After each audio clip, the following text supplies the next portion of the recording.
첫 번째 이제 성도의 성도의 견인에 대한 고백을 하게 되면서 다음 주로 이제 이 성도의 견인 두 섹션으로 이번 주하고 다음 주에 다루면서 이제 이 튤립 모든 그 도르트 고백을 다 마치게 되는데요. 오늘 특별히 성도의 견인이기 때문에 불신자들이 신자가 되는 것을 다루는 것이 아니라 이미 신자가 된 거듭난 성도에 대한 어떤 신앙의 삶의 여정을 굉장히 적나라하게 보여주는 그러한 내용이 되겠습니다. 제1항 중생한 자들 역시 죄로부터 완전하게 자유로운 것은 아니다. 여러분 함께 고백합니다. 시작.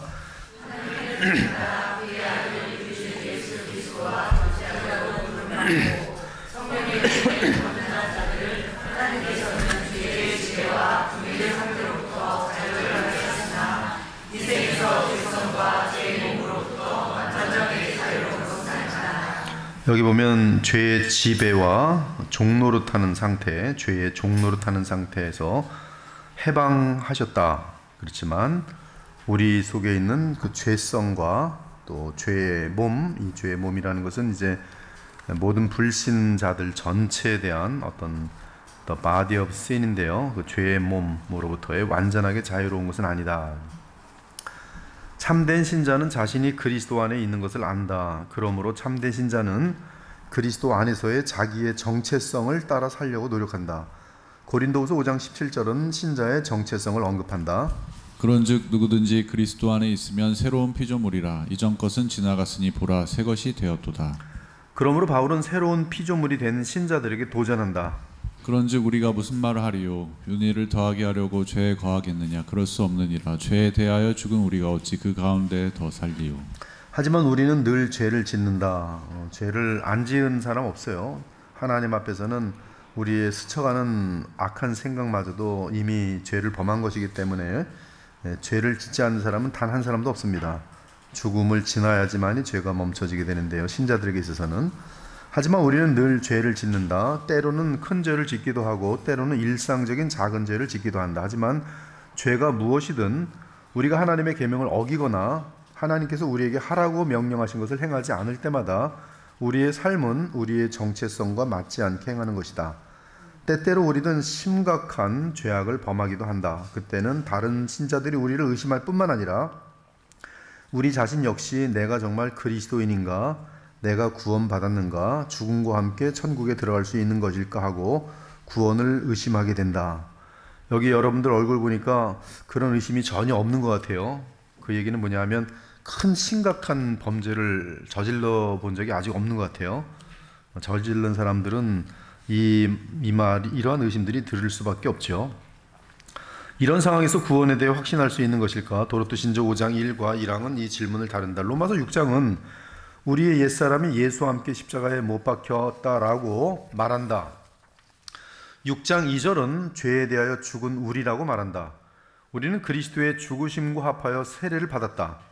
이런 사실은 우리로 하여금 죄의 몸이 죽어 다시는 우리가 죄에게 종노릇하지 아니하려 함 목적으로 나와 있어요. 죄에게 종노릇하지 아니하도록 함이라고 알려준다. 신학적으로 이를 예수 그리스도의 십자가 부활을 통해 하나님께서 이루신 객관적인 구속사라고 말한다. 즉 히스토리아 살로티스라고 말한다. 그 예수 그리스도의 탄생부터 시작해서 그의 죽으심 그리고 부활, 앞으로 남아있는 이제 재림까지 히스토리아 살로티스가 되겠어요. 이 구속사를 태초부터 택함받은 주의 백성에게 적용하시는 분은 복음 전파와 함께 역사하시는 성령이시다. 복음이 전파될 때 성령의 역사로 거듭나는 자는 그리스도와 함께 죄에 대해 죽고 의에 대해 사는 자로 일어나게 된다. 이것은 하나님께서 일방적으로 나타내시는 초자연적인 역사입니다. 여기서 우리 옛사람과 죄의 몸은 거듭나지 않은 모든 인간의 죄된 본성을 의미한다.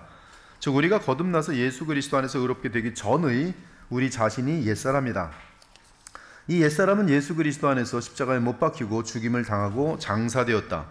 로마서 6장 3, 4절은 우리가 받은 세례가 그 사실을 보여준다고 알려준다. 따라서 거듭난 참된 신자는 죄의 몸이 죽었기 때문에 다시는 죄에게 종노릇할 필요가 없다. 이 죄의 지배를 받을 필요가 없다.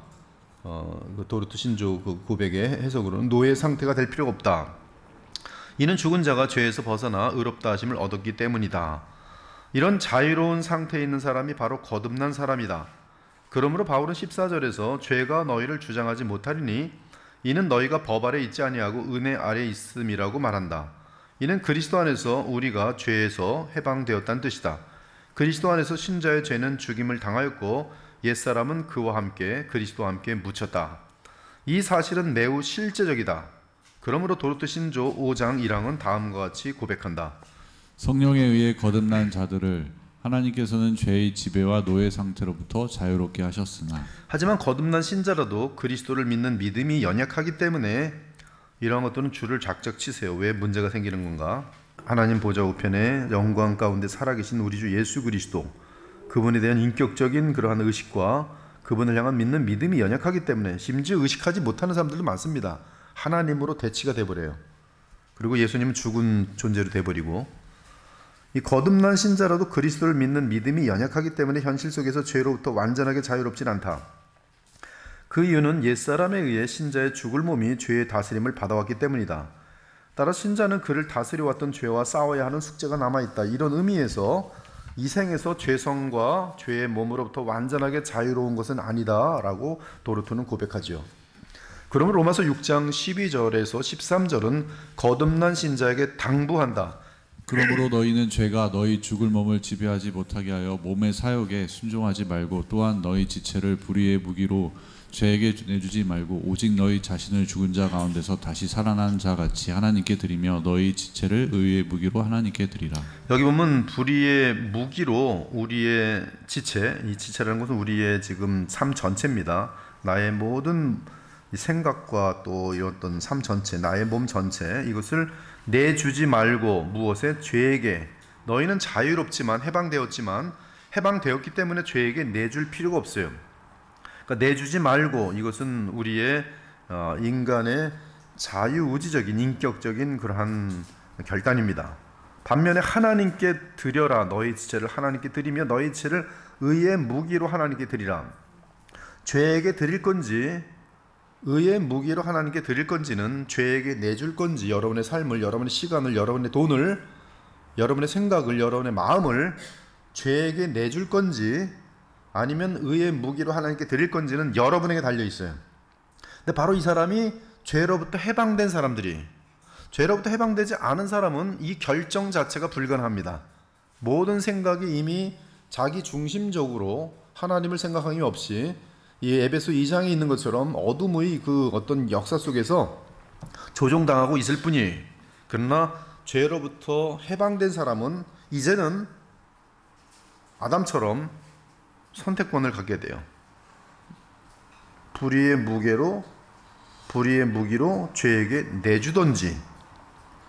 오늘도 여러분이 여기 왔습니다. 그러면 여러분이 믿음이 훈련되고 연단되어서 이제는 이 모교 성경 공부를 왔던 사람들은 안 빠지려고 최선을 다하고 있는 것이, 그러나 여기 올 때도 사실은 많은 결정들을 바르게 내린 것이죠. 의의 무기로 하나님께 드린 거예요. 여러분의 시간, 몸, 관심. 즉 신자인 우리는 죄가 우리 몸을 다스리지 못하도록 하라는 당부를 받습니다. 죄로부터 자유롭기 때문에. 이를 위해 그리스도인은 그리스도와의 연합된 상태를 계속 믿음으로 유지해야 한다. 제2항 연약함으로 인한 죄악들에 대한 신자의 반응 고백합니다. 시작.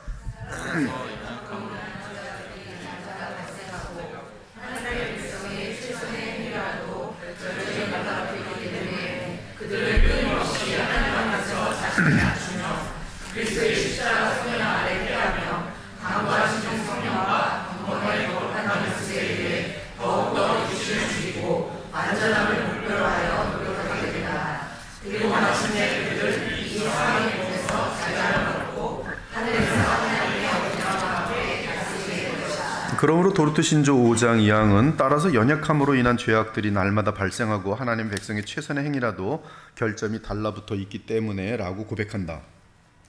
심지어 도르트 신조 5장 4항에서는 신자가 짓는 심각한 죄악에 대해서도 언급한다. 그들은 어떤 특별한 행동들에 있어서 자기들 스스로의 잘못에 의해 은혜의 인도함에서 벗어나 육신의 정욕에 미혹되어 굴복할 수 있다. 그들은 육신과 세상과 사탄에 의해 죄에 빠질 뿐만 아니라 하나님의 정당한 허락에 의해 때때로 크게 미혹되어 심지어 심각하고 끔찍한 죄악들에 빠질 수도 있다. 성경에 묘사된 슬픈 경우들로는 다윗, 베드로 등 그 외에 죄악에 빠졌던 여러 성도들이 있다. 그러므로 신자는 비록 죄로부터 해방된 상태에 있지만 여전히 자신 안에 남아있는 죄에 물든 타성 때문에 심각한 영적 전쟁을 치러야 한다. 이를 위해 기도와 말씀으로 깨어 있어야 한다. 육체의 소욕은 성령을 거스르고 성령은 육체를 거스르나니 이 둘이 서로 대적함으로 너희가 원하는 것을 하지 못하게 하려 함이니라.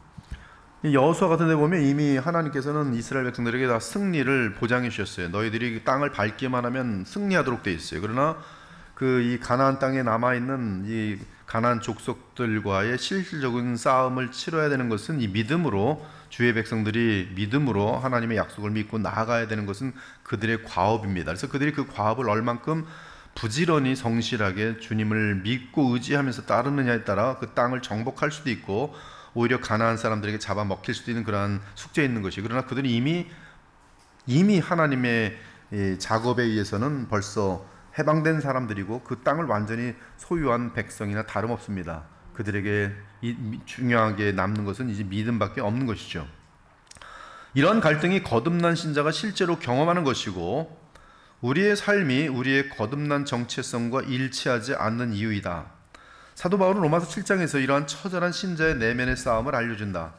우리가 율법은 신령한 줄 알거니와 나는 육신에 속하여 죄 아래에 팔렸도다. 내가 행하는 것을 내가 알지 못하노니 곧 내가 원하는 것은 행하지 아니하고 도리어 미워하는 것을 행함이라. 만일 내가 원하지 아니하는 그것을 행하면 내가 이로써 율법이 선한 것을 시인하노니 이제는 그것을 행하는 자가 내가 아니요 내 속에 거하는 죄니라. 여기 보면 내가 원하는 것은 지금 선한 것을 원하고 율법을 지키려고 원하는 하나님의 뜻을 따르려고 하는 그러한 원함은 대개 이 속사람으로서 이미 거듭난 그런 어떤 자유로운 생명이 내 안에 있음에도 불구하고 또한 내 속에 죄라는 세력이 여전히 우리를 붙들어 매고 있는 그 싸움에서 벗어나야 되는 갈등을 보여주고 있습니다.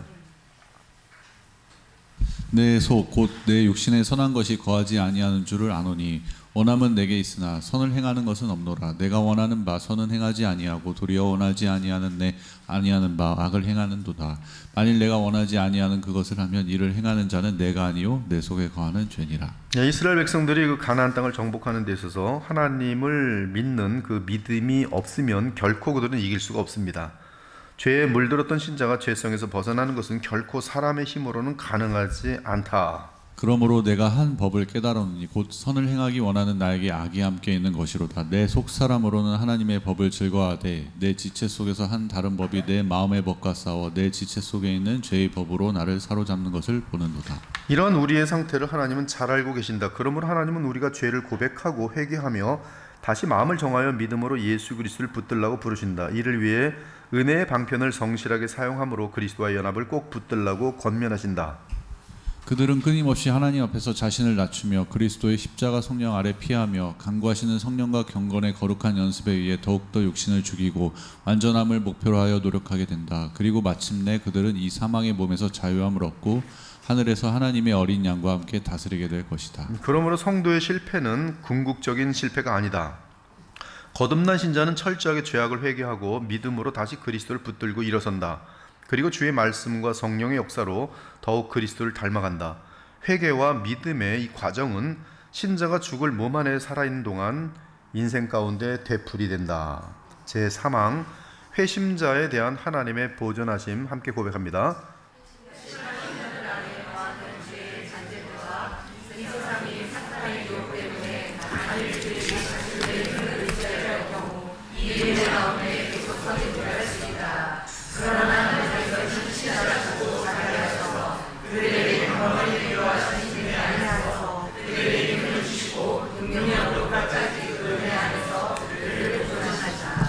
도르트 고백 3항은 참 귀한 내용인데요. 자신들의 힘을 의지할 경우, 이 자신들의 힘을 의지하는 경우가 알미니안들이에요. 그러므로 그들은 성화에 있어서 실패할 수밖에 없도록 되어 있습니다.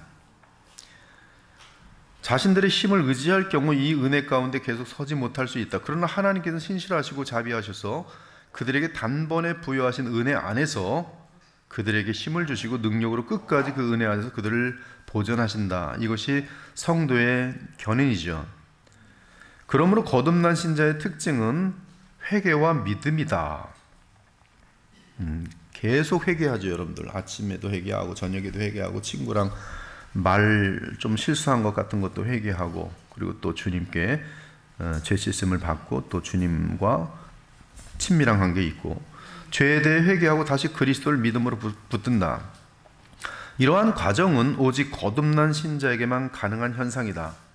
알미니안들은 신자가 어떻게 믿음 안에서 끝까지 인내할 수 있을까라는 질문에 하나님의 도움이 필요하다는 것을 인정한다. 그러나 그들은 하나님께서 계속 힘을 주시더라도 믿음의 끝까지 설 것인지 말 것인지는 각 개인의 결정에 달려있다고 말한다. 도르트신조 5장 2과 2절에서 알미니안들의 주장을 보면 다음과 같다. 알미니안들의 주장, 만일 신자가 그의 의무를 이행한다면 하나님께서는 그 신자에게 인내할 수 있는 충분한 힘을 공급하시고 그 신자 안에 이 힘을 기꺼이 보존하고자 하신다. 그러나 비록 신자가 믿음 안에서 견인하기에 필요한 모든 것들이 다 예비되어 있고 또한 하나님께서 믿음을 보존하기 위해 그것들을 사용하기를 기뻐하실지라도 여전히 견인은 인내할지 말지를 결정하는 인간의 의지적인 선택에 달려 있다. 그리스도의 장성한 분량에 이르지 못하는 최고의 원인일 것입니다. 그리고 이로 인해서 모순된 신자의 모습이 남는 거예요. 교회는 계속 다니는데 자기는 알죠. 죄가 해결되지 않았다는 거. 벌써 10년째예요. 20년째예요. 회개도 한두 번이어야지. 지금 벌써 10,000번은 했을 거예요. 혈기 같은 것도 떨어져 나가지 않습니다. 자기 자랑하는 것도 떨어져 나가지 않아요. 자기 자랑하는 것에 대해서는 이 지금 고린도서 13장에 보면 자랑하지 아니하며 분명히 엄청난 육신의 죄입니다. 사랑과는 반대 세력이에요.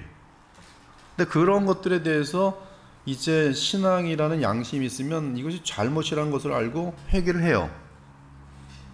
근데 회개했으면 변화돼야 되는데 못 변화돼요. 그래서 모든 대화 속에서 항상 자기를 드러내는 자기 자랑을 하고 나의 경쟁자가 있으면 본의 아니게 계속 깎아내리는 것이요.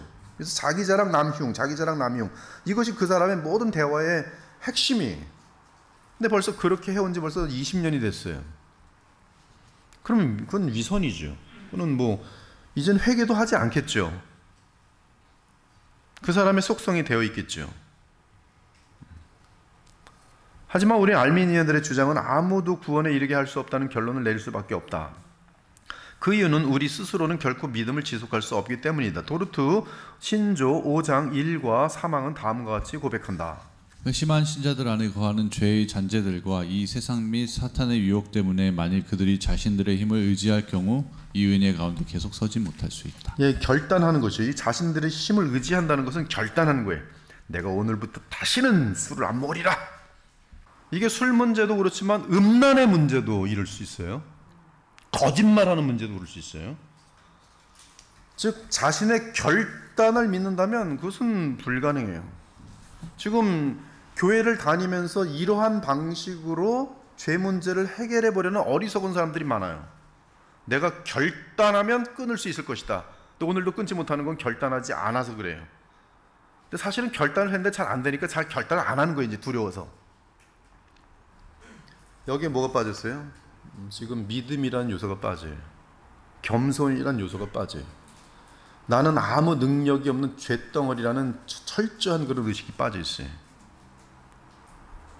도르트는 분명히 말합니다. 이것은 그냥 나온 것이 아닙니다. 성령의 어떠한 그 인도하심 가운데에서 기독교 역사 속에서 획을 긋는 어마어마한 깨달음인 것이, 그들이 자신들의 힘을 의지할 경우 이 은혜 가운데 계속 서지 못할 수 있다. 사실 복음을 모르는 것이죠. 죄성으로부터의 해방 사실 및 영광의 그리스도께서 부으시는 성령의 전능하신 능력을 체험하는 길도 모르는 것이고 체험한 적도 없는 것이, 그러므로 다 같이 서로 속이는 거예요. 교회를 다니면서 죄 문제는 해결 안 됐어요.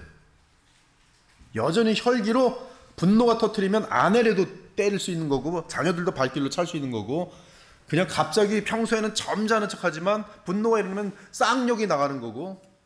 근데 아직도 해결 안 됐어요. 근데 교회 장로예요. 교회 목사일 수 있어요. 외적인 것은 바리새인들처럼 되게 거룩해 보이려고 하지만 실제 모습은 하나도 변화되지 않은 것이죠. 실속이 없는 것이죠. 죽을 몸 안에서 살아가는 신자에게는 여전히 죄의 잔재가 신자 안에 있고 세상 및 사탄의 유혹은 결코 녹록지 않다. 믿음을 지속하는 것이 우리 자신의 결단에 달려있다면 알미니안의 모든 것은 결단에 달려있어요. 그놈의 결단. 이것은 인간의 어떤 이 가능성에 대해서 최대한으로 올려놓은 것이죠.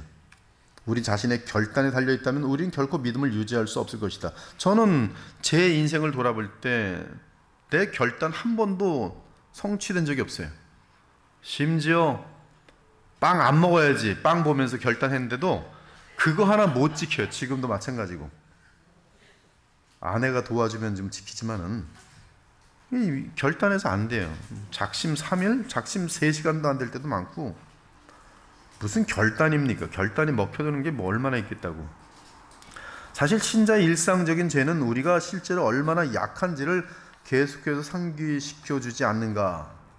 알미니안들의 주장은 인간의 부패와 연약함이 얼마나 심각한 것인지 전혀 고려하지 못한 주장일 뿐이다. 죄 많고 연약한 우리의 결정에 따라 우리의 구원이 달려있다면 어떻게 누가 구원을 얻을 수 있겠는가. 그들의 주장은 잘못된 것일 뿐만 아니라 우리를 우울하게 하고 불안하게 만든다. 왜냐하면 그들의 주장에 따르면 신자는 끝없는 의심을 해야 하기 때문이다. 내가 과연 끝까지 견딜 수 있을까? 내가 마지막까지 믿음에 서 있는 사람이 될 수 있을까? 그런 의심 가운데 끝없는 지옥에 대한 불안함과 공포는 결코 알미니안들에게서 떠나지 않을 것이다. 하지만 성경은 신자를 붙들어주는 것은 각 개인의 결단이 아니라 약속에 신실하신 하나님이라고 알려준다. 주께서 너희를 우리 주 예수 그리스도의 날에 책망할 것이 없는 자로 끝까지 견고하게 하시리라. 너희를 불러 그의 아들 예수 그리스도 우리 주와 더불어 교제하게 하시는 하나님은 기쁘시도다. 여기 보면 그 이 중심 내용이 우리가 흔들리지 않는 것은 주께서 끝까지 견고하게 하시리라. 9절에 보면 하나님은 미쁘시도다. 그것이 우리의 안전이 구원의 확신이고 너희 안에 착한 일을 시작하신 이가 이루실 줄을 우리는 확신하노라. 우리 주 예수 그리스도의 아버지 하나님을 찬송하리로다. 그의 많으신 긍휼대로 예수 그리스도를 죽은 자 가운데서 부활하게 하심으로 말미암아 우리를 거듭나게 하사 산 소망에 있게 하시며 썩지 않고 더럽지 않고 새하지 아니한 유업을 있게 하시나니 곧 너희를 위하여 하늘에 간직하신 것이라. 너희는 말세에 나타내기로 예비하신 구원을 얻기 위하여 믿음으로 말미암아 하나님의 능력으로 보호하심을 받았느니라. 하나님의 능력으로 보호하심을 받았느니라. 하나님의 능력은 신자의 믿음을 붙들어 주시며 그 믿음으로 말미암아 또한 하나님의 신자를 보호하신다. 모든 은혜의 하나님 곧 그리스도 안에서 너희를 부르사 자기의 영원한 영광에 들어가게 하신 이가 잠깐 고난을 당한 너희를 친히 온전하게 하시며 굳건하게 하시며 강하게 하시며 터를 견고하게 하시리라. 예, 베드로전서 5장 10절 보면 부르신 그분이 친히 온전하게 하시며 굳건하게 하시고 굳건하게 하시며 강하게 하시며 터를 견고하게 하신다. 주어가 누굽니까?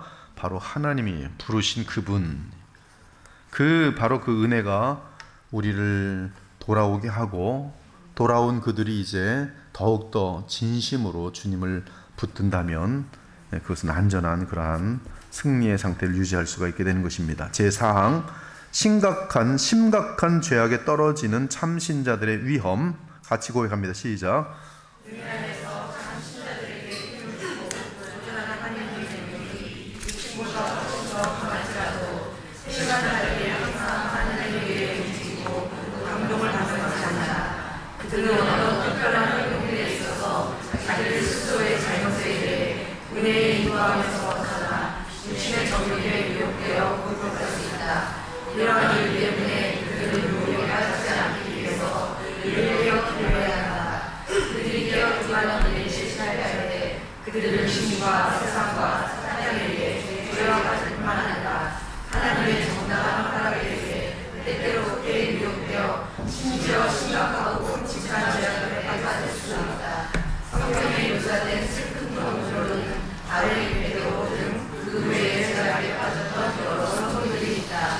신자들 중에 끔찍하고 무서운 죄악을 저지르는 경우들이 있다.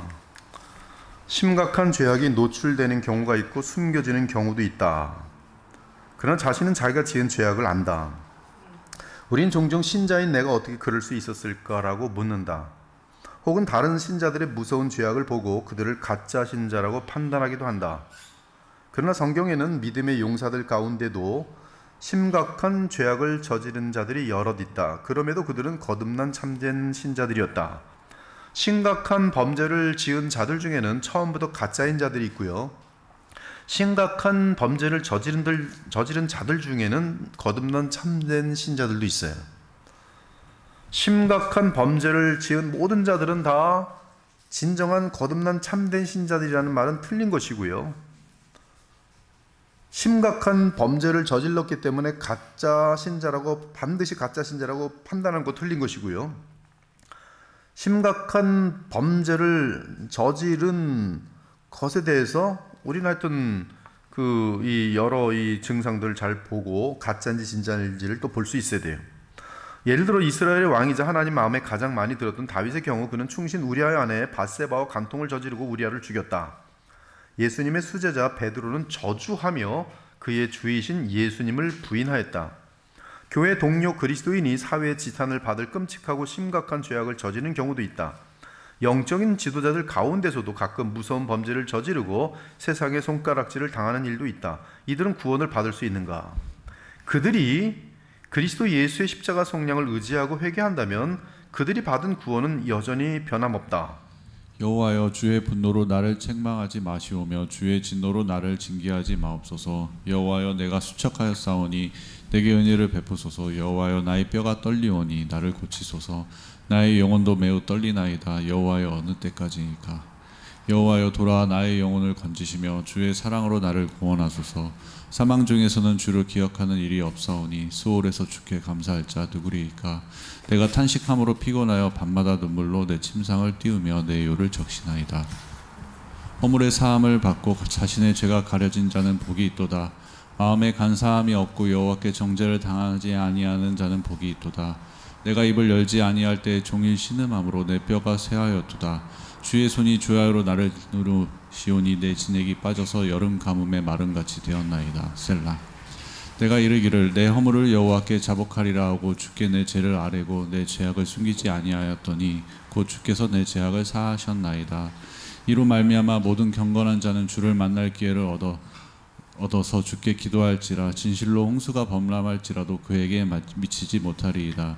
주는 나의 인신처이오니 환난에서 나를 보호하시고 구원의 노래로 나를 두르시이다. 셀라.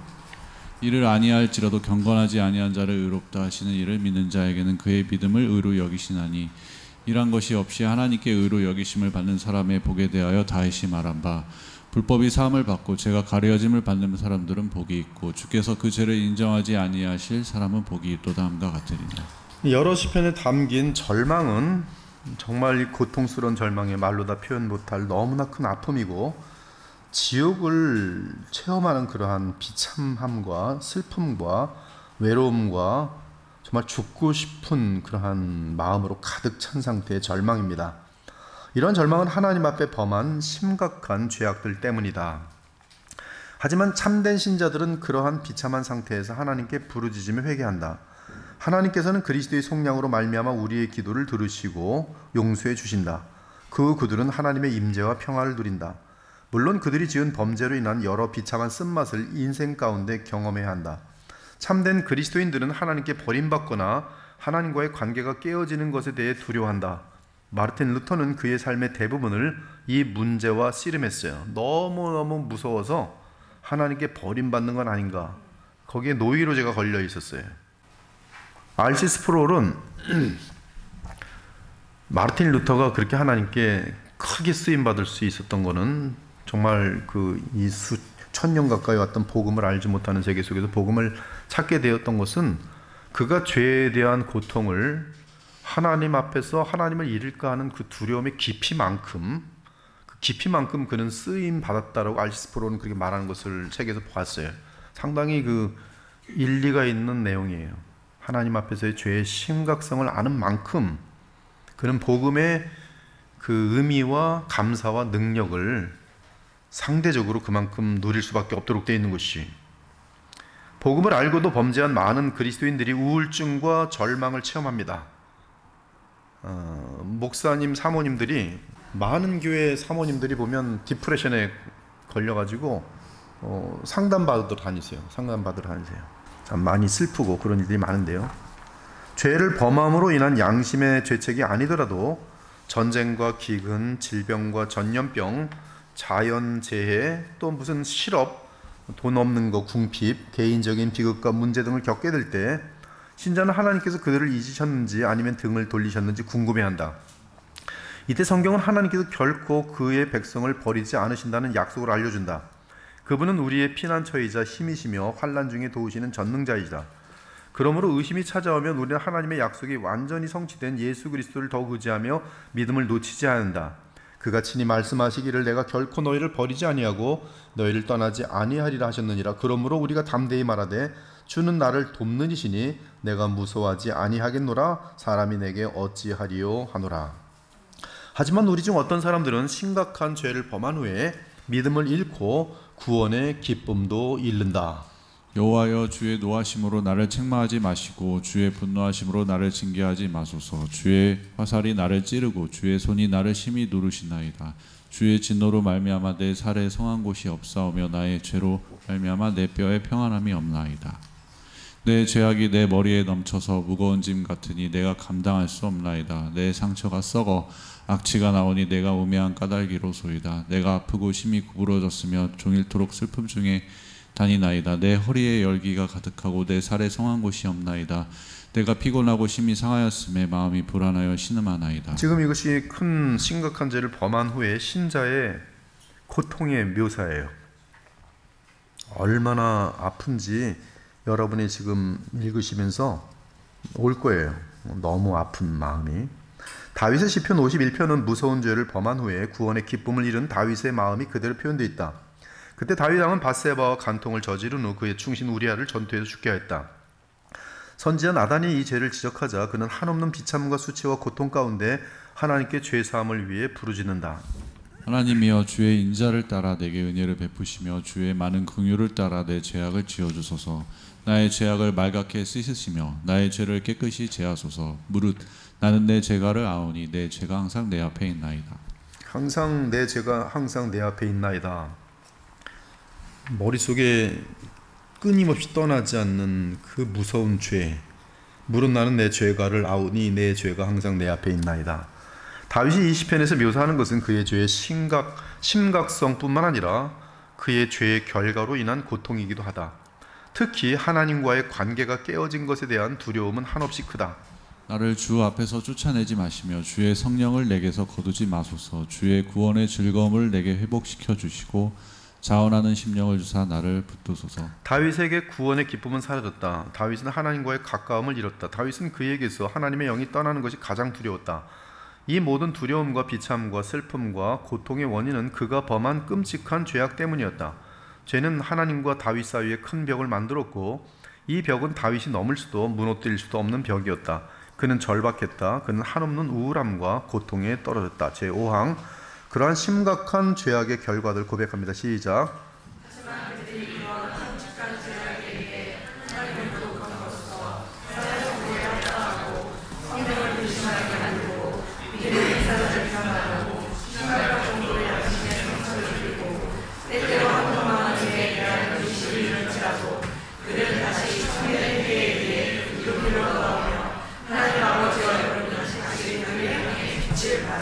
우리의 죄는 하나님을 크게 불쾌하게 만든다. 우리가 죄를 지을 때 우리는 우리를 자신의 형상으로 창조하신 하나님을 불쾌하게 하며 그분은 우리의 죄악에 대해 의분을 내신다. 우린 죄를 지은 후에 죽음의 그림자를 느낄 수밖에 없고 지옥을 맛보게 된다. 실질적으로 죽을 수도 있습니다. 반복적으로 하나님을 모독하며 지을 때는 하나님께서 죽이시기도 해요. 그 죽이시는 건 그리 어렵지 않습니다. 교통사고로 죽게 하시고 우린 죄를 지은 후에 죽음의 그림자를 느낄 수밖에 없고 그래서 죄책이 클 때는 무슨 사고가 날 뻔하면 죽음을 느껴요. 죽을 뻔했네. 하나님이 나를 죽이시는 건 아닌가. 우린 죄를 범함 지옥을 맛보게 된다. 그때 신자는 두려움과 비참함 속에서 신음한다. 우리는 죄를 범함으로 하나님의 성령을 근심하게 한다. 우리는 하나님의 마음에 고통과 상처와 슬픔을 안겨준다. 주변의 형제 자매들에게도 실망을 안겨준다. 무엇보다 우리를 진리의 길로 인도하고 올바른 길로 인도하시는 분은 성령이시다. 그러므로 우리가 진리의 길에서 벗어나 범죄할 때 하나님의 영은 가장 근심하신다. 그때 우리는 믿음을 행사할 수 없다. 없어요. 예를 들어 결혼 생활에서 한 사람이 언약을 깨뜨렸을 때 그 죄는 부부 사이의 모든 면에 영향을 끼친다. 마찬가지로 신자가 하나님의 영광을 땅바닥에 떨어뜨리는 죄악을 범하였을 때 그의 믿음은 허공에 떠 있는 듯이 아무런 역사가 나타나지 않는다. 그 결과 신자는 삶의 모든 면에서 고통을 받는다. 성경을 읽기도 힘들고 읽어지지도 않습니다. 기도도 나오지 않는다. 교회에 가는 것도 어색하고 설교를 들어도 들리지 않는다. 다른 그리스도인들과의 교제가 차단된다. 모든 것들이 과거와 같지 않다. 우린 침체되고 지루하고 짜증이 나고 괴롭다. 자기 혐오는 극에 이른다. 이곳저곳에서 또 다른 죄악들을 범하기 쉬운 상태에 처한다. 또한 심각할 정도로 양심의 상처를 입는다. 죄에 대한 합리화로 인해 양심이 마비되는 방향으로 나아갈 수 있다. 이런 경우는 더 무서운 고통을 당하거나 죽음으로 향할 수도 있다. 또는 우리의 양심이 우리를 끊임없이 괴롭혀서 아무것도 할 수 없는 경우도 있다. 우린 자신의 잘못을 알고 후회한다, 자책한다. 후회한다, 자책한다. 때때로 한동안 은혜에 대한 의식을 잃을 수도 있다. 우린 더 이상 하나님을 뵐 수 있는 자격이 없다는 것을 알고 영적인 감각을 잃고 구원의 기쁨을 잃는다. 그런 상태에서 한동안 불신자처럼 지내기도 한다. 심각한 결과를 초래하는 무서운 죄는 일반적으로 갑자기 범한 죄가 아니다. 잘 보셔야 돼요. 무서운 죄는 갑자기 범하는 죄가 아닙니다. 무서운 죄까지 가는 데는 언제나 영적인 게으름과 기도 생활하지 않는 것, 예배를 소중히 여기지 않는 것, 그리스도와 하나님을 향한 무관심 가운데 성경 읽기를 멈추고 마음으로 하나님께 오랫동안 기도하지 않는 과정이 있다. 또한 죄를 반복하면서 하나님으로부터 멀어지고 그리스도를 망각하며 또 다른 더 많은 죄를 짓는다. 만일 우리를 잡아주시고 돌아오게 하시는 하나님의 은혜가 없다면 모든 것이 멸망과 비참으로 끝날 것이다. 그리스도 안에서 있는 하나님의 은혜가 신자에게 나타나지 않는다면 회개도 없고 돌아올 수도 없을 것이다. 하지만 하나님은 신자를 버리지 않으신다. 어느새 신자의 마음에 회개하고 싶은 마음을 주시고 그리스도를 바라보게 하며 그리스도의 속량과 대제사장 직분에 힘입어 믿음으로 담대히 하나님 앞에 다시 나아가게 하신다. 하나님은 주변 사람들의 마음을 변화시키셔서 그 죄인을 받아들이게 하신다. 이때 하나님께로 돌아감은 자신의 어떤 공로나 선함 때문이 아니라 오직 그리스도 안에서의 죄사함과 죄 씻음 그리고 하나님의 영원한 사랑 때문에 가능하다. 그러므로 도르토신조 5장 5항은 이렇게 고백한다. 그들은 다시 참된 회개에 의해 그 길로 돌아오며 하나님 아버지의 얼굴은 다시 그들을 향해 빛을 발한다. 그렇다. 우리 중 누구도 버림받는 것을 좋아하지 않는다. 우리 중 누구도 버림받은 사실을 기뻐하지 않는다. 하나님의 백성은 그들의 심각한 범죄 때문에 하나님의 임재가 임하지 않을 때 하늘의 위로와 기쁨과 평안을 잃는다.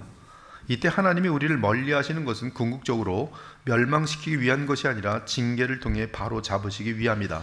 그들이 그 죄를 뉘우치고 내 얼굴을 구하기까지 내가 내 곳으로 돌아가리라. 그들이 고난받을 때 나를 간절히 구하리라. 주께서 그 사랑하시는 자를 징계하시고 그가 받아들이시는 아들마다 채찍질하심이라 하였으니 너희가 징계받을 때 참으라. 하나님이 아들과 같이 너희를 대우하시나니 어찌 아버지가 징계하지 않는 아들이 있으리요. 징계는 다 받는 것이거늘 너희에게 없으면 사생자요 친아들이 아니니라. 또 우리 육신의 아버지가 우리를 징계하여도 공경하였거든 하물며 우리 모든 영의 아버지께 더욱 복종하며 살려하지 않겠느냐. 그들은 잠시 자기의 뜻대로 우리를 징계하였거니와 오직 하나님은 우리의 유익을 위하여 그의 거룩하심에 참여하게 하시느니라. 하나님께서는 징계하시면서 우리를 마침내 그의 거룩하심에 참여하게 하십니다. 그래서 징계받은 자들은 주님의 뜻대로 그 완고함을 내려놓고 회개하고 주님께 돌아오면 이제 거룩하심의 방향을 향하여 달려가도록 돼 있어요. 이것이 하나님께서 우리를 죄 가운데 잠시 남겨두실 때 하시는 일이다. 이것이 하나님께서 우리의 죄 때문에 우리에게 구원의 기쁨을 빼앗으실 때 하시는 일이다. 그분은 우리가 지옥에서 영혼을 보내고 하나님의 사랑이 임재 밖에서 영원토록 지내게 되는 것이 어떤 것인지 조금이라도 맛보게 하시기 위해 이렇게 하신다. 우리가 고의로 불순종하여 하나님의 인도하심에서 돌아서고 육체의 정욕에 굴복할 때 고의로 깨어있지 않은 채 하나님은 우리에게서 물러서시고 우리가 회개하고 그분께로 돌아올 때까지 가만히 지켜보시며 기다리신다. 하지만 그 기간은 신자에게 어둠이며 비참이며 고통 중에 고통으로서 지옥을 경험하는 과정이다. 하나님께서는 경고하세요. 시그널을 보내십니다. 근데 죄를 이미 마음속에 정한 신자는 뚫고 갑니다. 하나님께서 보내시는 시그널을 아는데도 나는 이번엔 이걸 그냥 가봐야겠어. 갑니다. 하나님은 또 시그널을 보내요. 확실하게 보냅니다. 전화가 갑자기 오게 하거나 아니면 차가 휘청거리면서 사고가 날 뻔하거나, 근데 사고 한 번 날 뻔했는데 죽을 뻔했네. 하나님이 막으신 걸 알아요. 근데 그래도 저질러진 죄의 길 난 가봐야겠다. 가보는 거예요. 그때 그러다 보면 도둑질이든 뭐든 간에 하여튼 하나님께서는 갑자기 싹 사라지세요. 자, 이제 가봐. 네가 이렇게 원하니까 가봐. 그리고 가서 그 다음부터 이제 지옥을 경험하는 거예요. 바로 그 하나님께서 내버려 두신 기간이 사탄에게 던져버리는 시간이, 그럼 사탄이 가만두질 않습니다. 신자임에도 아군이 포로에게 잡히는 거예요. 잠시 동안. 그럼 사탄은 그의 경제적인 것, 건강, 뭐 사회적인 어떤 명예 뭐 다 무너뜨립니다. 신뢰, 친구들 아무것도 남지 않게 만들어요. 여러분, 하나님께서 그를 붙들어 주지 않으시면은 가룟 유다처럼 돼요. 고립되고요. 아무 친구가 없습니다. 그 기간은 신자에게 어둠이며 비참이며 고통 중에 고통으로서 지옥을 경험하는 과정이다. 그런데 하나님은 그를 영원히 버리지 않으신다는 것이, 충분한 시간이 지나면 하나님은 자기 자녀를 결탄코 지옥에 떨어지도록 버리지 않으시고 우리의 마음에 회개하는 마음을 주신다.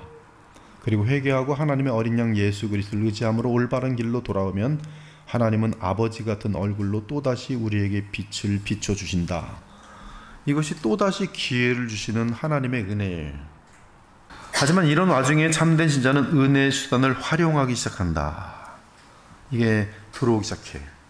성경을 아무리 읽어도 아무것도 들어오지 않았었는데 성경을 읽고 싶은 마음과 함께 어딜 갔는데 찬양이 들리고, 그리고 오랜만에 누굴 만났는데 도망칠 수가 없는데 같이 인사를 하게 되고, 너 교회 열심히 잘 다니고 있는 거야? 그러면 응 대답을 하게 되고, 뭔지 강제적으로나 어떤 섭리에서 이제 뭐가 엮여져요.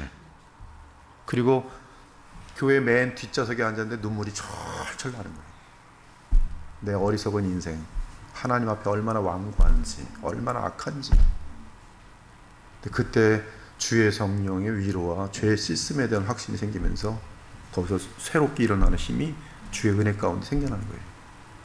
이러한 일들이 여러분에게 없었다면 이 자리에 있는 사람 중에 한 사람도 없어요. 이런 와중에 참된 신자는 은혜의 수단을 활용하기 시작한다. 회개의 마음과 함께 교회에 와서 예배에 헌신하고 하나님 말씀을 읽고 설교를 듣고 하나님께 기도해야 할 필요성을 더욱 느낀다. 이러한 변화는 오직 하나님의 은혜가 찾아오기 때문에 발생한다. 그리스도 안에서 회복이 가능함을 아는 다윗은 죄악의 고통 가운데 신음하며 외친다. 하나님이여 나의 구원의 하나님이여 피 흘린 죄에서 나를 건지소서. 내 혀가 주의 의를 높이 노래하리이다. 주여 내 입술을 열어 주소서. 내 입이 주를 찬송하여 전파하리이다. 주께서는 제사를 기뻐하지 아니하시나니 그렇지 아니하면 내가 드렸을 것이라. 주는 번제를 기뻐하지 아니하시나이다. 하나님께서 구하시는 제사는 상한 심령이라. 하나님이여 상하고 통회하는 마음을 주께서 멸시하지 아니하시리이다. 우슬초로 나를 정결하게 하소서. 내가 정하리이다. 나의 죄를 씻어주소서. 내가 눈보다 희리이다. 주의 얼굴을 내 죄에서 돌이키시고 내 모든 죄악을 지어주소서. 하나님이여 내 속에 정한 마음을 창조하시고 내 안에 정직한 영을 새롭게 하소서. 나를 주 앞에서 쫓아내지 마시며 주의 성령을 내게서 거두지 마소서. 주의 구원의 즐거움을 내게 회복시켜 주시고 자원하는 심령을 주사 나를 붙드소서. 그리하면 내가 범죄자에게 주의 도를 가르치리니 죄인들이 주께 돌아오리이다. 하나님께 택함 받았을 뿐만 아니라 영원토록 버림받을 수 없는 신자의 특징은 어떤 상황에서도 하나님께서 맹세로 연약하신 주 예수 그리스도께로 나오는 것이, 그것이 참된 신자의 변함없는 특징이에요. 아이를 엄마가 혼을 내는데 아이가 더 품에 안기듯이 돌아오는 거예요. 왜? 정말 엄마를 사랑하니까. 그 이유는 그리스도 예수는 우리의 죄를 대신 담당하기 위해 오신 하나님의 어린 양이시기 때문이다. 그가 찔림은 우리의 허물 때문이요 그가 상함은 우리의 죄악 때문이라. 그가 징계를 받음으로 우리는 평화를 누리고 그가 채찍에 맞음으로 우리는 나음을 받았도다. 우리는 다 양 같아서 그릇 행하여 각기 제 길로 갔거늘 여호와께서는 우리 모두의 죄악을 그에게 담당시키셨도다. 만일 우리가 우리 죄를 자백하면 그는 미쁘시고 의로우사 우리 죄를 사하시며 우리를 모든 불의에서 깨끗하게 하실 것이요 만일 누가 죄를 범하여도 아버지 앞에서 우리에게 대언자가 있으시니 곧 의로우신 예수 그리스도시라. 그는 우리 죄를 위한 화목 제물이니 우리만 위할 뿐 아니요 온 세상의 죄를 위하심이라. 하나님이 죄를 알지도 못하신 이를 우리를 대신하여 죄로 삼으신 것은 우리로 하여금 그 안에서 하나님의 의가 되게 하려 하심이라. 여호와께서 말씀하시되 오라 우리가 서로 변론하자. 너희의 죄가 주홍 같을지라도 눈과 같이 희어질 것이요 진홍색같이 붉을지라도 양털같이 희게 되리라. 그리고 십자가에서 우리 주 예수님은 그의 몸과 영혼을 낮추어 가장 깊은 수치와 고통을 당하셨다. 그 고통은 수천 개의 지옥의 고통을 넘어서는 한없는 고통이었다. 그러므로 하나님의 아들이 크게 외치셨다. 제90쯤에 예수께서 크게 소리 질러 이르시되 엘리 엘리 라마 사박다니 하시니 이는 곧 나의 하나님 어찌하여 나를 버리셨나이까 하는 뜻이라. 이는 무서운 죄를 지은 신자라도 하나님께 받아들여지고 영원토록 버림받지 않도록 하기 위해서였다. 그러므로 아무리 큰 죄인이라도 그리스도 안에서 회복되고 하나님의 은총이 다시 우리에게 임한다. 그 우리는 평안과 기쁨과 감사를 회복하며 그리스도 안에서 주 하나님과 한없는 교통을 나누게 된다. 하지만 이러한 회복이 가능하다고 하여 죄를 짓는 것이나 죄성을 가볍게 여기지 마라. 인생을 낭비한 것에 대한 안타까움과 저지른 죄악으로 인한 쓰라린 열매가 늘 따라온다는 것을 명심하라.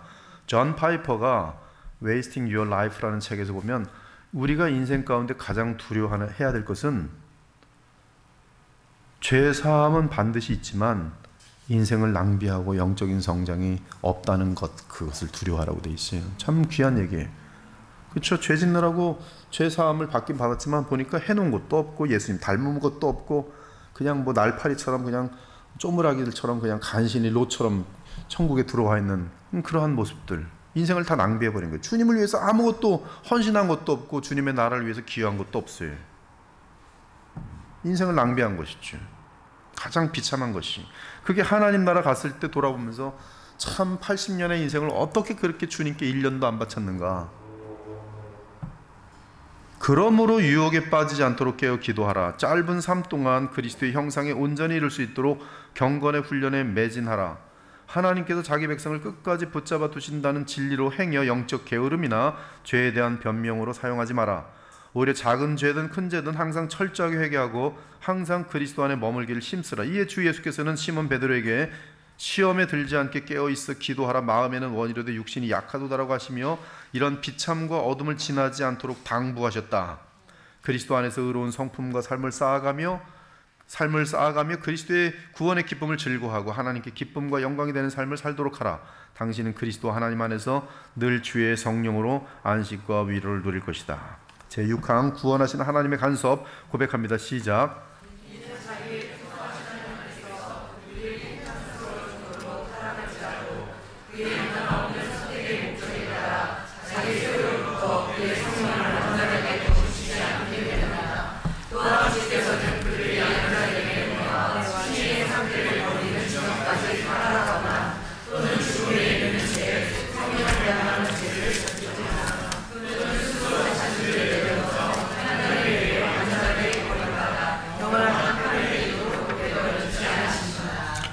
이 성령을 거스르는 죄, 여기 도르투 번역으로는 제가 번역한 건데 성령을 대항하는 죄, 이것은 신자에게 가능하지 않다. 기독교 교회는 이 죄가 무엇인지 그리고 누가 실제로 이런 죄를 지었는지에 대해 고민해 왔다. 예수께서 성령을 거스르는 죄는 용서받지 못할 것이라고 말씀하셨는데 그 뜻은 무엇인가? 누구를 가리켜 말씀하신 것인가? 신자가 성령 모독죄를 지을 수 있는 것인가? 가장 큰 위로와 감사는 하나님께서는 택함받은 주의 자녀들이 성령을 거스르는 죄를 짓는 것을 허락하지 않으신다는 사실이다. 먼저 사도 요한의 서신인 요한일서 5장 16절 17절을 살펴보자. 누구든지 형제가 사망에 이르지 아니하는 죄 범하는 것을 보거든 구하라. 그리하면 사망에 이르지 아니하는 범죄자들을 위하여 그에게 생명을 주시리라. 사망에 이르는 죄가 있으니 이에 관하여 나는 구하라 하지 않노라. 모든 불의가 죄로 돼 사망에 이르지 아니하는 죄도 있도다. 요한이 사망에 이르는 죄에 대해 언급했을 때 이 서신의 첫 번째 독자들은 그 말이 무슨 뜻인지 분명하게 이해했을 것이다. 그러나 그 이후로 이 죄가 무엇인지에 대해 많은 논쟁이 있어 왔다. 초기 교회는 이것이 사람들 앞에서 믿음을 부인하는 죄라고 생각했다. 기독교 교회에 대한 박해가 매우 심했을 때 죽음의 위협이나 사랑하는 사람의 고통에 시달리면서 그리스도에 대한 믿음을 부인한 사람들이 있었다. 일제 신사참배 때도 그랬어요. 또 6.25 사변 있을 때 공산당 앞에서도 그런 일이 있었어요. 우리는 그 신사참배를 죽기까지 거절하면서 감옥에 갇혔었던 그런 옥중 성도들의 이 많은 책들이 나와 있는 것을 압니다. 그러나 반면에 그들보다 더 많은 사람들이 교회에 다니면서도 사실은 이 일본 천황에게 요배를 하고 또 신사참배를 한 그런 목사들이 많으면서 또한 총회가 37차인지 34차인지 하여튼 총회가 그것은 죄가 아니니까 우리는 같이 이 정부의 어떤 그 지시에 따라야 된다라고 다 총회 결정까지 내린 상황 가운데서 오히려 이제 신사참배를 반대하는 사람들에 대하여 오히려 교회는 그 핍박하고 외톨이를 만들고 그런 일들이 있었어요. 근데 나중에 이제 신사참배한 사람들이 이제 다 이제 나라가 해방된 다음에 돌아왔을 때 하나님의 은혜는 이쪽 신사참배를 하지 않은 사람들에게 그들의 충성과 신실함에 대해서 북돋아 줄 때 이제 신사참배했던 사람들은 부끄러워서 얼굴을 가리지만은 좀 우리를 받아주셔서 하면서 그것 때문에 이제 여러 가지 교단도 많이 발생하고 그러는데 이 초대 교회 때도 그런 일이 있었던 것이 그때 이제 그리스도에 대한 이 박해 앞에서 그리스도에 대한 그 신앙을 포기한 자들에 대해서 부인한 사람들에 대해서 나중에 그들은 회개하고 교회에 다시 받아들여지기를 원했어요. 그러나 일부 순교를 각오했던 그 기독교인들은 그들을 다시 교회로 받아들이기를 거부했습니다. 그때 그들을 받아들이기를 거부하면서 말한 것은 그들이 그리스도를 부인했기 때문에 사람들 앞에서 사망의 죄를 지은 것이며 따라서 교회에 돌아올 수 없다고 선언했어요. 그러나 그들의 주장은 옳지 않다. 그들의 주장대로라면 박해 가운데 주 예수님 버리고 도망친 주의 제자들 역시 모두 사망에 이른 죄를 지은 것이 된다. 특히 그들 중 시몬 베드로는 가장 분명하게 그리스도를 공식적으로 저주하며 부인한 죄인이었다. 그렇다면 베드로는 사망에 이른 죄를 지은 것인가? 놀랍게도 오히려 우리 주 예수께서는 베드로가 범죄하기 전에 미리 그를 위해 기도하셨다. 시몬아 시몬아 보라 사탄이 너희를 밀가부르하려고 요구하였으나 그러나 내가 너를 위하여 네 믿음이 떨어지지 않기를 기도하였노니 너는 돌이킨 후에 네 형제를 굳게 하라. 그러므로 지금 이때 이 사망에 이르는 죄라는 이 명분은 지금 박해 앞에서 예수님 부인했던 그 사람들에게 대해서 적용이 되지 않는 거예요. 왜냐하면 베드로 같은 경우가 그들의 말에 의하면 이 사망에 이르는 죄, 즉 용서받을 수 없는 죄의 일이지만 예수께서는 베드로를 용서하셨기 때문에 지금 말이 안 되게 되는 것입니다. 반면에 가톨릭 교회는 사망에 이르는 죄를 가리키기 위해 죄를 심각한 죄와 덜 심각한 죄로 나눈다. 살인, 자살, 간통, 신성모독, 우상숭배 같은 심각한 죄는 의도적으로 저질러졌을 경우 용서받을 수 없는 사망에 이르는 죄이지만 덜 심각한 죄는 용서받을 수 있다고 한다. 따라서 로마 가톨릭 교회는 용서받을 수 있는 사소한 죄와 공식적으로 영원한 죽음을 초래하는 대죄의 목록을 가지고 있다. 하지만 이러한 가톨릭 교회의 가르침은 한없이 많은 그리스도인들에게 많은 고통을 안겨준다. 젊은 시절에 지은 큰 죄, 하나님과 율법을 몰랐을 때 지은 대죄, 육체의 정욕에 굴복함으로 저지른 끔찍한 죄 등 너무나 많은 사람들이 사망에 이르는 죄를 지은 것이 되기 때문이다. 그런 무서운 죄를 지은 죄인은 결코 용서받을 수 없는 것일까? 이제 너무 늦었는가? 더 이상 희망이 없는가? 하나님께서 결코 용서하실 수 없을 정도로 심한 죄가 있다는 것인가? 그리스도의 십자가 속량으로도 덮을 수 없는 그런 큰 죄가 있을 수 있다는 것인가? 복음의 기쁜 소식을 없애버린 이러한 거짓 가르침은 하나님 앞에서 얼마나 무서운 심판을 받을까? 남유다의 므낫세 왕은 참으로 악하고 무서운 죄악을 저지른 사람이었다. 그럼에도 그가 택함 받은 자로서 마침내 회개하고 구원을 얻는다. 여호와께서 아수르 왕의 군대 지휘관들이 와서 치게 하심에 그들이 므낫세를 사로잡고 쇠사슬로 결박하여 바벨론으로 끌고 간지라. 그가 환난을 당하여 그의 하나님 여호와께 간구하고 그의 조상들의 하나님 앞에 크게 겸손하여 기도하였으므로 하나님이 그의 기도를 받으시며 그의 간구를 들으시사 그가 예루살렘에 돌아와서 다시 왕위에 앉게 하심에 므낫세가 그제서야 여호와께서 하나님이신 줄 알았더라. 그 후에 다윗성 밖 기온 서쪽 골짜기 안에 외성을 쌓되 어문 어기까지 이르러 오벨을 둘러 매우 높이 쌓고 또 유다 모든 견고한 성읍에 군대 지휘관을 두며 이방신들과 여호와의 전의 우상을 제거하며 여호와의 전을 건축한 사내와 예루살렘에 쌓은 모든 제단들을 다 성 밖에 던지고 여호와의 제단을 보수하고 화목제와 감사제를 그 제단 위에 드리고 유다를 명령하여 이스라엘 하나님 여호와를 섬기라 하며 백성이 그의 하나님 여호와께만 제사를 드렸으나 아직도 산당에서 제사를 드렸더라. 그리고 이 므낫세 이름은 다윗 왕에서 그리스도께로 이어지는 왕족의 이름에 떳떳이 기록되어 있어요. 이새는 다윗왕을 낳으니라. 아사는 여호사밧을 낳고 여호사밧은 요람을 낳고 요람은 우시야를 낳고 우시야는 요담을 낳고 요담은 아하스를 낳고 아하스는 히스기야를 낳고 히스기야는 므낫세를 낳고 므낫세는 아몬을 낳고 아몬은 요시야를 낳고 야곱은 마리아의 남편 요셉을 낳았으니 마리아에게서 그리스도라 칭하는 예수가 나시니라. 14대 이렇게 적혀 있는데 여기 이것은 유대 왕들을 다 기록한 것이 아니에요. 이처럼 그리스도의 피로 덮을 수 없는 큰 죄는 없다. 그래서 술 취한 노아가 구원받을 수 있었다. 그렇죠. 인류가 새로 시작될 때 노아가 첫 번째로 딱 술 취해가지고 말이에요. 얼마나 큰 죄입니까? 사실 새로운 모든 게 리셋되고 시작되는데 바로 거기서 술 취해가지고. 애굽인을 살해한 모세도 용서받을 수 있었다. 살인과 간음을 저지른 다윗도 구원받았다. 그리스도인들을 많이 죽이고 감옥에 넣었던 바울도 구원을 받았다.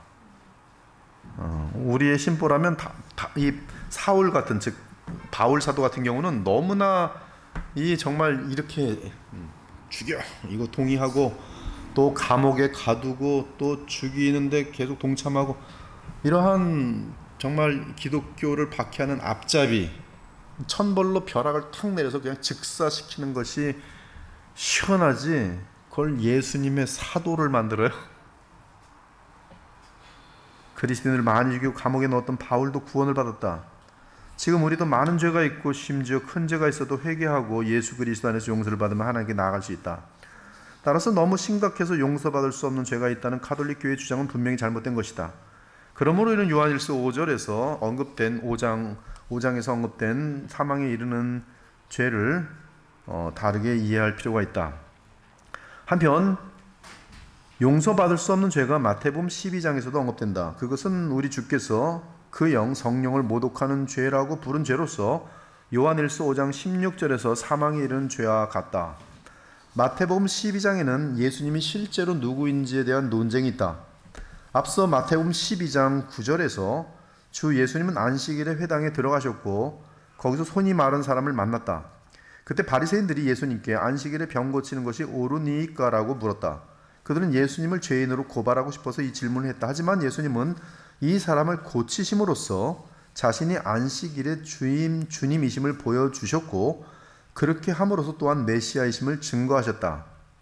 그러나 바리새인들은 예수를 믿기를 거부했고 오히려 그를 죽일 방법을 모의했다. 바리새인들이 나가서 어떻게 하여 예수를 죽일까 의논하거늘. 이 일로 예수님과 바리새인 사이의 갈등은 더욱 심해졌다. 그런데 이번에는 귀신 들려 눈 멀고 말 못하는 사람을 예수께서 고쳐주셨다. 이에 사람들이 예수님을 다윗의 자손 즉 메시아로 인정했다. 이때 바리새인들이 거칠게 말했다. 바리새인들은 듣고 이르되 이가 귀신의 왕 바알세불을 힘입지 않고는 귀신을 쫓아내지 못하느니라 하거늘. 예수께서 그들의 생각을 아시고 이르시되 스스로 분쟁하는 나라마다 황폐해질 것이요 스스로 분쟁하는 동네나 집마다 서지 못하리라. 만일 사탄이 사탄을 쫓아내면 스스로 분쟁하는 것이니 그리하고야 어떻게 그의 나라가 서겠느냐. 또 내가 바알세불을 힘입어 귀신을 쫓아내면 너희의 아들들은 누구를 힘입어 쫓아내느냐. 그러므로 그들이 너희의 재판관이 되리라. 그러나 내가 하나님의 성령을 힘입어 귀신을 쫓아내는 것이면 하나님의 나라가 이미 너희에게 임하였느니라. 사람이 먼저 강한 자를 결박하지 않고서야 어떻게 그 강한 자의 집에 들어가 그 세간을 강탈하겠느냐. 결박한 후에야 그 집을 강탈하리라. 나와 함께 아니하는 자는 나를 반대하는 자요 나와 함께 모으지 아니하는 자는 해치는 자니라. 그러므로 내가 너희에게 이르노니 사람에 대한 모든 죄와 모독은 사하심을 얻되 성령을 모독하는 것은 사하심을 얻지 못하겠고 또 누구든지 말로 인자를 거역하면 사하심을 얻되 누구든지 말로 성령을 거역하면 이 세상과 오는 세상에서도 사하심을 얻지 못하리라. 32절 때문에 베드로 같은 경우 사하심을 얻는 거예요. 예수님에 대해서 부인하고 거역하지만 사하심을 얻어요. 그러나 성령을 거역하면 사하심을 얻지 못해요. 이 세상에도 오는 세상에서도. 그러므로 영원한 지옥밖에 없어요. 예수님과 함께 이 땅에 임한 하나님의 나라가 이 땅에 공식적으로 임한 때는 그리스도 예수께서 십자가 성령을 마치시고 부활 승천하셔서 그 영 곧 성령을 보내신 때이다. 그 영은 부활하신 그리스도께서 아버지께로부터 받아 보내시는 성령으로서 예수님의 주되심과 그리스도 되심을 증거하기 위해 오셨다. 하나님이 오른손으로 예수를 높이심에 그가 약속하신 성령을 아버지께 받아서 너희가 보고 듣는 이것을 부어주셨느니라. 다윗은 하늘에 올라가지 못하였으나 친히 말하여 이르되 주께서 내 주에게 말씀하시기를 내가 네 원수로 내 발등상이 되게 하기까지 너는 내 우편에 앉아 있으라 하셨도다 하였으니 그런즉 이스라엘 온 집은 확실히 알지니 너희가 십자가에 못 박은 예수를 하나님이 주와 그리스도가 되게 하셨느니라 하니라. 그리고 이렇게 임하신 성령의 가장 중요한 역할은 그리스도와 그분의 복음을 증거하는 것이다. 내가 떠나가지 아니하면 보혜사가 너희에게로 오시지 아니할 것이요 가면 내가 그를 너희에게로 보내리니 그가 와서 죄에 대하여 의에 대하여 심판에 대하여 세상을 책망하시리라. 죄에 대하여라 함은 그들이 나를 믿지 아니하며 의에 대하여라 함은 내가 아버지께로 가니 너희가 다시 나를 보지 못하며 심판에 대하여라 함은 이 세상 임금이 심판을 받았음이라. 이것은 지금 하나님 나라가 임한 이후에 대한 그 성령의 분명한 그런 복음 전파 에 대한 내용입니다. 죄, 의, 심판. 그러나 진리의 성령이 오시면 그가 너희를 모든 진리 가운데로 인도하시리니 그가 스스로 말하지 않고 오직 들은 것을 말하며 장래일을 너희에게 알리시리라. 그가 내 영광을 나타내리니 내 것을 가지고 너희에게 알리시겠습니다. 여기서 나는 그리스도입니다. 그가 즉 성령이 나 예수의 영광을 나타내리니 내가 행한 모든 것을 즉 어떤 그분이 행하신 그런 사역들이죠. 너희에게 알리시겠습니다. 무릇 아버지께 있는 것은 다 내 것이라. 그러므로 내가 말하기를 그가 내 것을 가지고 너희에게 알리시리라 하였노라.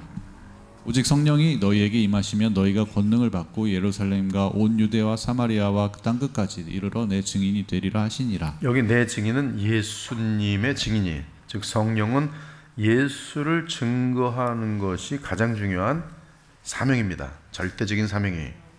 그러므로 그 영을 모독하는 죄는 십자가에 속량하시고 부활 승천하셔서 대제사장이 되신 그리스도와 그분의 복음을 전하는 성령의 역사를 막는 죄이다.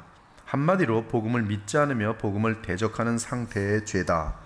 주 예수께서는 이 말씀으로 바리새인들에게 그리스도를 거부하는 죄는 그리스도를 증거하는 성령을 거부하는 죄로서 죄사함은 물론 영생 구원을 얻음이 불가능하다는 사실을 분명하게 하셨다. 예수님 없이는 영생 없습니다. 예수님 없이는 죄사함이 없어요. 무슨 이너라이트에 의해서 무슨 우리가 모르는 사람도 구원받는다 그런 헛소리들 들으시면 안 돼요. 예수 그리스도를 모르고서는 나의 죄를 대속하는 어린 양을 모르고서는 그에겐 죄사함의 효력은 있을 수가 없어요.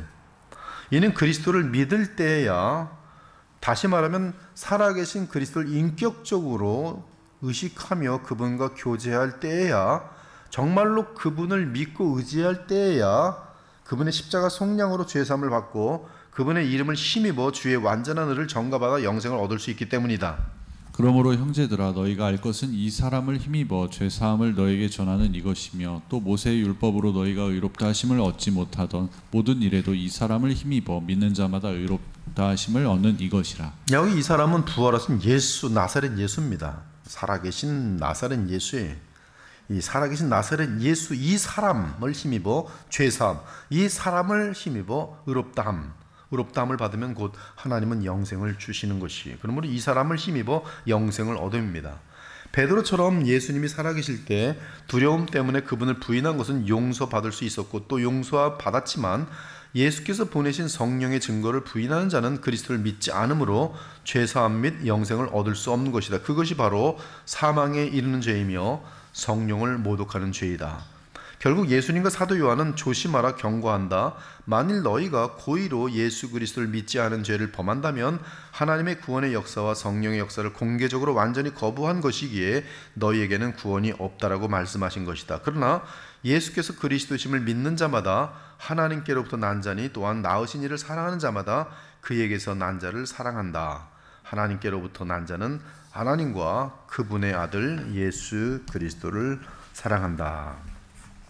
그러나 예수님을 그리스도로 믿지 않는 자들은 사망에 이르는 죄를 짓는 자들로서 적 그리스도에게 속한 자들이다. 그들은 성령으로 거듭나지 않고는 영원한 멸망의 상태에서 벗어날 수 없다. 거짓말하는 자가 누구냐? 예수께서 그리스도이심을 부인하는 자가 아니냐? 아버지의 아들을 부인하는 그가 적 그리스도니 아들을 부인하는 자에게는 또한 아버지가 없으되 아들을 시인하는 자에게는 아버지도 있느니라. 너희는 처음부터 들은 것을 너희 안에 거하게 하라. 처음부터 들은 것이 너희 안에 거하면 너희가 아들과 아버지 안에 거하리라. 그가 우리에게 약속하신 것은 이것이니 곧 영원한 생명이니라. 예, 이 영생을 얻는데 지금 제일 중요한 게 지금 사도 요한에 의하면 뭐로 나오는지 아십니까? 처음부터 들은 것. 처음부터 들은 것이 뭐예요? 복음이. 예수께서 전해주신 그 복음을 정확히 듣는 것. 처음부터 들은 것이 너희 안에 거하면, 이 복음을 바르게 성령의 조명을 받아 받아들이면 무슨 일이 생깁니까? 아들과 아버지 안에 거하게 돼요.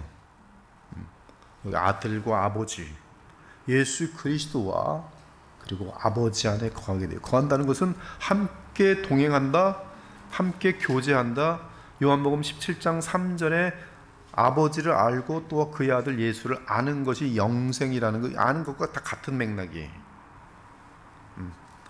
처음부터 들은 것, 즉 복음이 우리 안에 정확히 이해되고 받아들여지면 우리는 우리 사람으로 오신 하나님의 아들 예수 그리스도에 대한 인격적인 교통과 함께 성삼위 하나님과의 교통이 있게 되는 거예요. 아버지와 아들 안에 거하리라.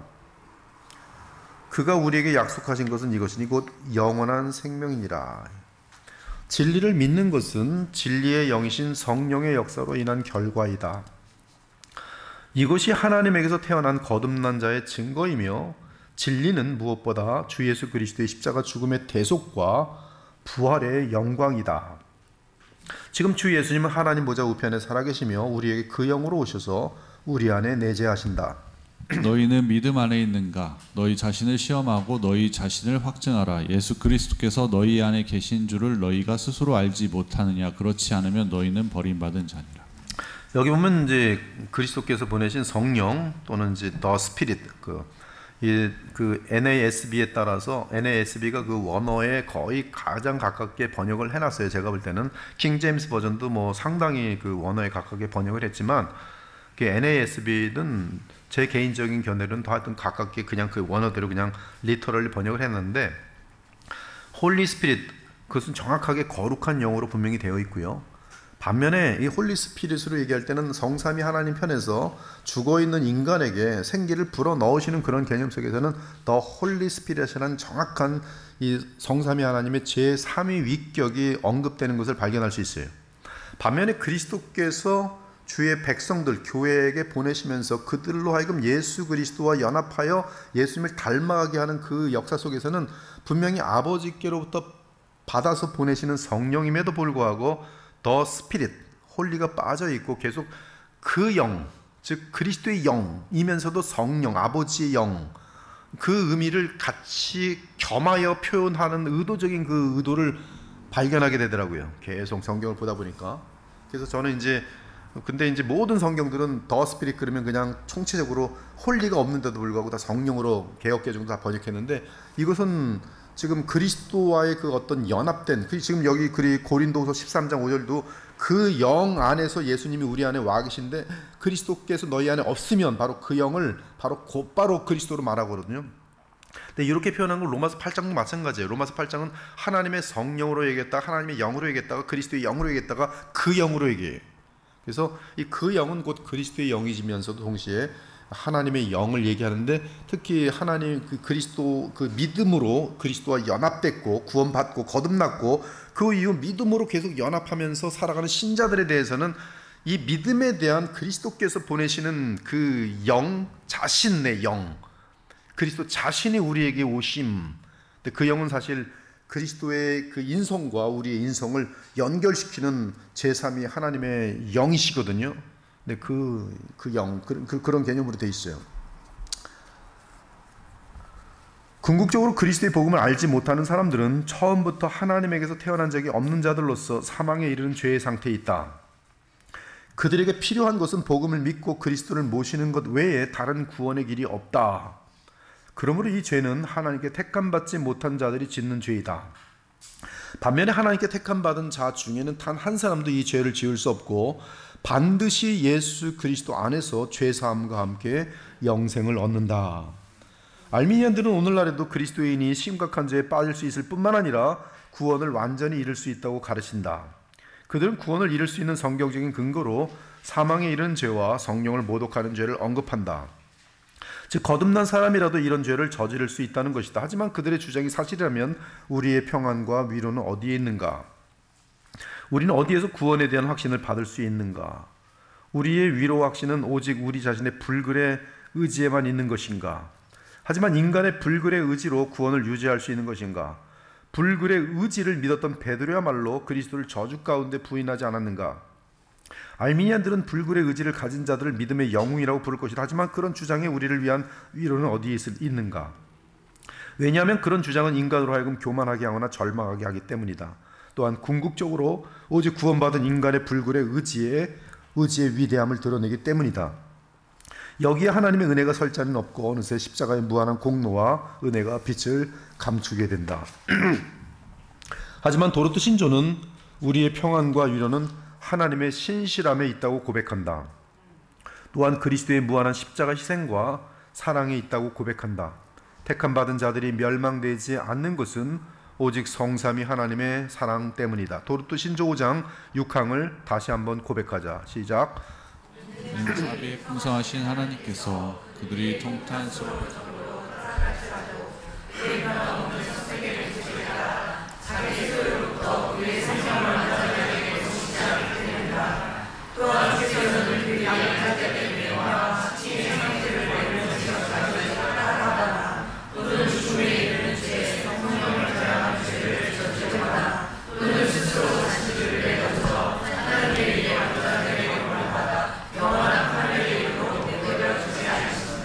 내버려 두지 않으세요. 내버려 두지 않으셔서 여러분이 다 여기 앉아 있는 거예요. 용서의 약속은 그리스도 안에 있다. 어떠한 죄인이라도 아직 호흡이 있다면 그리스도에게로 와서 죄사함을 받고 천국에 들어갈 수 있다. 예수님의 십자가 곁에서 함께 달려있던 두 강도 중 한 사람을 다시 조명하여 보자. 하나는 그 사람을 꾸짖어 이르되 네가 동일한 정죄를 받고서도 하나님을 두려워하지 아니하느냐. 우리는 우리가 행한 일에 상당한 보응을 받는 것이니 이에 당연하거니와 이 사람이 행한 것은 옳지 않은 것이 없느니라 하고 이르되 예수여 당신의 나라에 임하실 때 나를 기억하소서 하니 예수께서 이르시되 내가 진실로 내게 이르노니 오늘 내가 나와 함께 낙원에 있으리라 하시니라. 택함받은 자는 호흡을 마치는 마지막 순간이라도 그리스도를 믿고 구원받는다.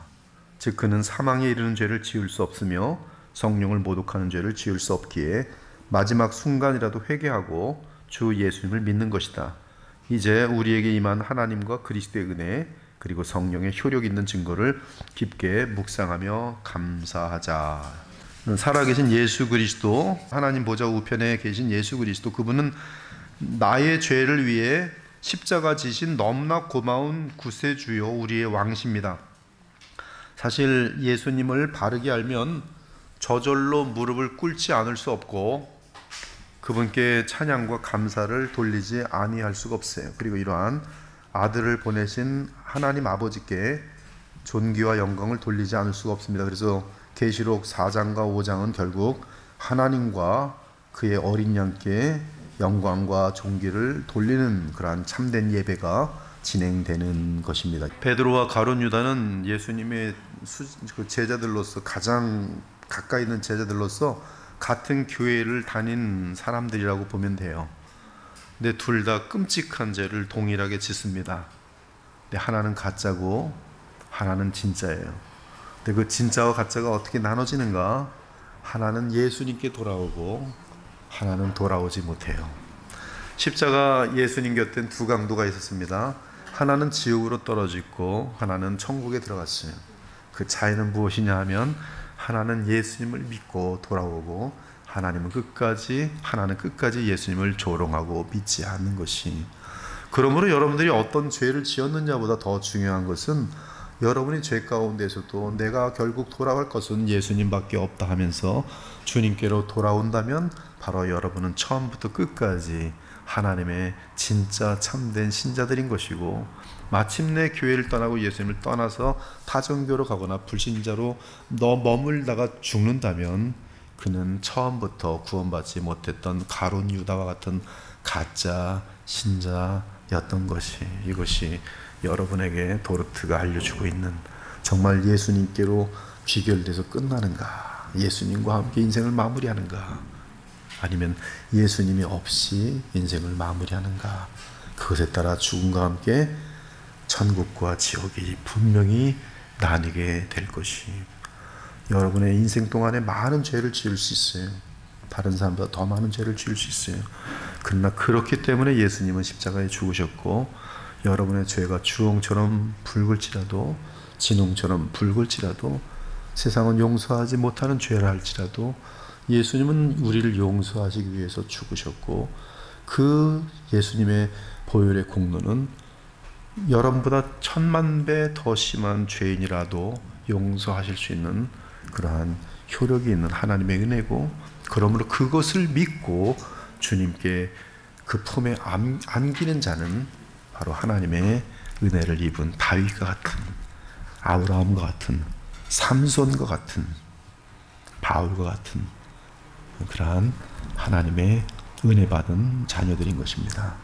주 하나님 감사합니다. 도르트를 배우면서 오직 또 반복하여 남는 것은 그리스도 안에서 베푸시는 하나님의 영원한 은혜와 사랑인 것을 확인하게 됩니다.